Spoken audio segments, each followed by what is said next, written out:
Bengal safe Murshidabad জেলায় ফার্নিচারের জগতে এক পরিচিত ও প্রতিষ্ঠিত নাম। ৫৭ বিবি সেন রোড, বহরমপুর, মুর্শিদাবাদ। বহরমপুর জেলা কংগ্রেস কার্যালয় থেকে সাংবাদিক বৈঠক করে অধীর রঞ্জন চৌধুরী বলেন, মালদায় দুলাল সরকার তৃণমূলের অন্তদ্বন্দ্বের ফলে খুন হয়েছে, আস্থা স্বীকার করতে বাধ্য হচ্ছে। আমি প্রথম দিন থেকেই বলেছি। পাশাপাশি তিনি বলেন, এই শহরের সত্যেন চৌধুরী খুন হয়েছে, আজও ধরা পড়েনি। নদীর ওপারে প্রদীপ দত্ত খুন হয়েছে, আজও ধরা পড়েনি। মুখ্যমন্ত্রীর কাছে আবেদন করে বলেন, সেই অপরাধীদের ধরার চেষ্টা করা হোক। প্রথম দিন থেকে এই কথাটা আমি বলেছি, আপনারা দেখতে পারেন আমার আগের বক্তব্যগুলো। প্রথম দিন থেকে এই কথাটা বলেছি আমি, যে তৃণমূলের অন্তর্দ্বন্দ্বে খুন আজকে প্রমাণ হলো যে আমাদের আশঙ্কা সত্য। আমাদেরকে কোন টিভি দেখালো না দেখালো বড় কথা নয়, কিন্তু আমরা যেটা বলেছি সেটা যেন সাংবাদিকদের মনে থাকে।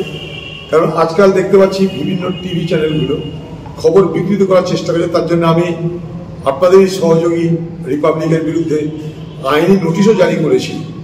তো আমরা বলতে চাই এটাই, যে অন্তর্দ্বন্দ্বের এটা চরম পরিণতি, যা সেইটাকে সামলানোর জন্য কখনো মেয়রকে কখনো মন্ত্রীকে দিদি পাঠালো, কিন্তু সেখানকার মানুষের চাপে পড়ে, সেই পরিবারের চাপে পড়ে, সেখানকার মানুষের চাপে পড়ে আজকে স্বীকার করতে বাধ্য হচ্ছে যেটা তৃণমূলের অন্তর্দ্বন্দ্বের খবর।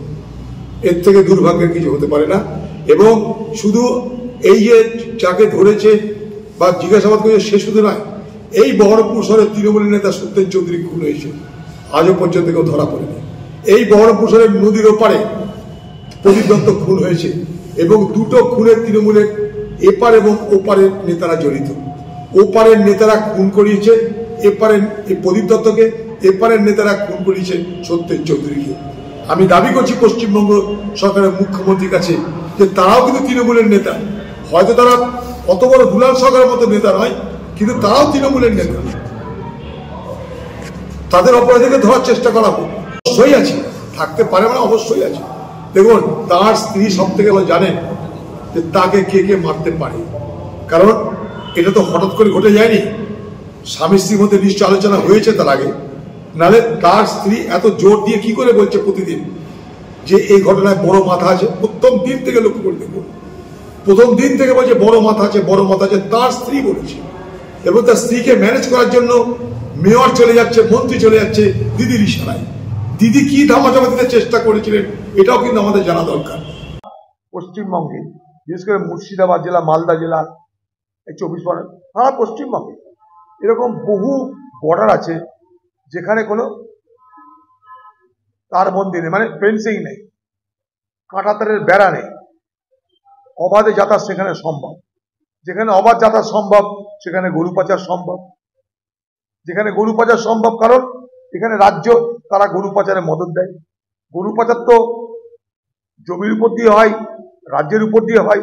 সেই রাজ্যের নাম পশ্চিমবঙ্গ, যেখান দিয়ে গরু পাচার করতে কোনো বাধা দেওয়া হয় না, তাই গরু পাচার হচ্ছে।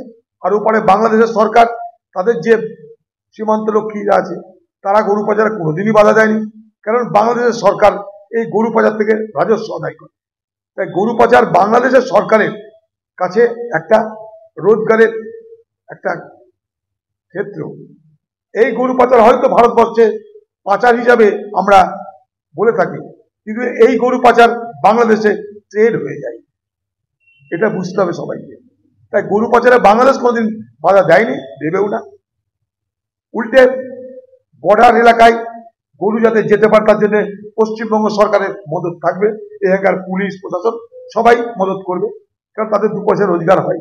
নেতারা করবে এটা, নেতাদের 2 পয়সা রোজগার হয়, কারণ পাচারকারী সবাই তৃণমূলের সঙ্গে জড়িত।